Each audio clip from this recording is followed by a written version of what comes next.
నమస్తే, నేను Vamshi. Welcome to I news. ఛత్తీస్గఢ్లో మన భద్రతా బలగాలు మావోయిస్టులకు ఊహించని షాక్ ఇచ్చాయి. వాళ్ళ అగ్రనేత నంబాల కేశవరావు అలియాస్ బసవరాజుతో పాటు 27 మందిని మట్టుబెట్టారు. ఇది కేంద్ర ప్రభుత్వం చేస్తున్న ఆపరేషన్ కగార్కి చాలా పెద్ద సక్సెస్ అనే చెప్పాలి. అయితే ఇదే సంఘటనపై మావోయిస్టుల నుండి ఒక సంచలన వీడియో బయటకు వచ్చింది. ఆ వీడియోలో చనిపోయిన తమ కమాండర్లకు ప్రతీకారం తీర్చుకుంటామని ప్రభుత్వానికి వార్నింగ్ ఇచ్చేశారు. మావోయిస్టులు ఆ వీడియోలో ఏం చెప్పారు? Let's watch the story.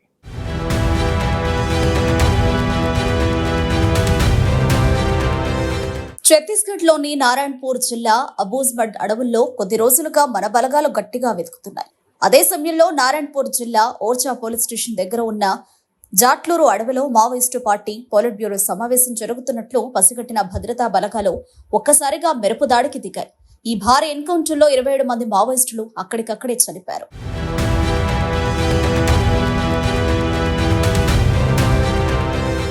చనిపోయిన వాళ్లలో మావోయిస్టు పార్టీకి చీఫ్ కమాండర్, కేంద్ర కమిటీ కార్యదర్శి అయిన నంబాల కేశవరావు అలియాస్ బసవరాజు అలియాస్ గంగన్న శవాన్ని పోలీసులు గుర్తించారు. 2003లో అప్పటి ముఖ్యమంత్రి చంద్రబాబు మీద జరిగిన అలిపిరి దాడితో పాటు చాలా పెద్ద ఘటనలో కేశవరావు ప్లానింగ్ చేస్తున్నారు.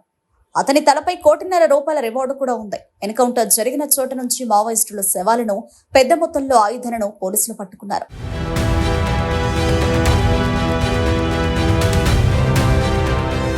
ఇదే సంఘటనపై మావోయిస్టులు ఇప్పుడు వదిలిన ఒక వీడియో సంచలనం రేపుతోంది. పీపుల్స్ లిబరేషన్ గెరిల్లా ఆర్మీకి చెందిన మా కమాండర్లు, యోధులు చనిపోయారు కాబట్టి వాళ్లకు తీవ్రంగా ప్రతీకారం తీర్చుకుంటామని మావోయిస్టులు గట్టిగా వార్నింగ్ ఇచ్చారు.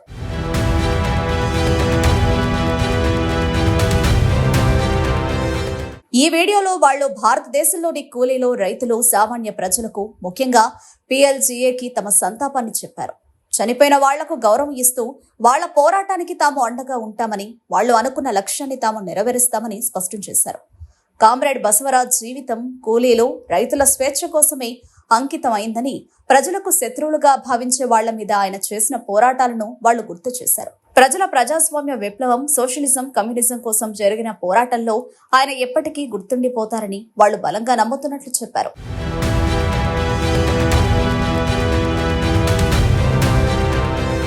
భారత ప్రభుత్వం అనుసరిస్తున్న విధానాలను వాళ్లు తీవ్రంగా తిట్టిపోశారు. పెద్ద పెద్ద కంపెనీలు, గుత్తాధిపతుల లాభం కోసం RSS, BJP ప్రభుత్వం ఫాసిస్ట్ టెర్రరిజం వాడుతోందని ఆరోపించారు. మావోయిస్టు గెరిల్లాల మీద ఆపరేషన్లు చేస్తున్నామని చెబుతూ అమాయకులైన ఆదివాసీ ప్రజలను చంపుతున్నారని వాళ్లు ఆరోపించారు.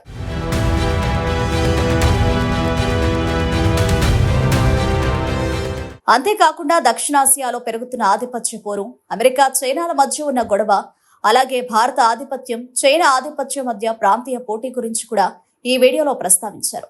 భారత ప్రభుత్వం మావోయిస్టు శక్తులు, ఇతర మంచి ఆలోచనలు ఉన్న వాళ్ల మీద పూర్తి స్థాయి దాడిని మొదలుపెట్టిందని వాళ్ళు ఆరోపించారు.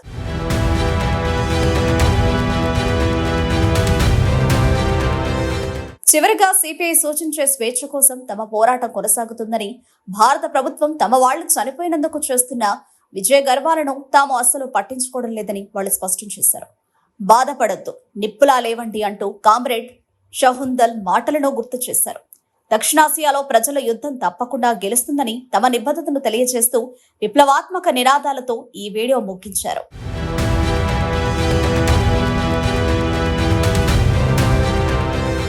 మావోయిస్టులకు తగిలిన ఈ దెబ్బ ఒకవైపైతే, ఇదే సంఘటనపై వాళ్లు వదిలిన ఈ వీడియో, వాళ్లు చేసిన ప్రతీకార హెచ్చరికలు మన దేశ భద్రతకు మరోవైపు పెద్ద సమస్యగా మారనుంది.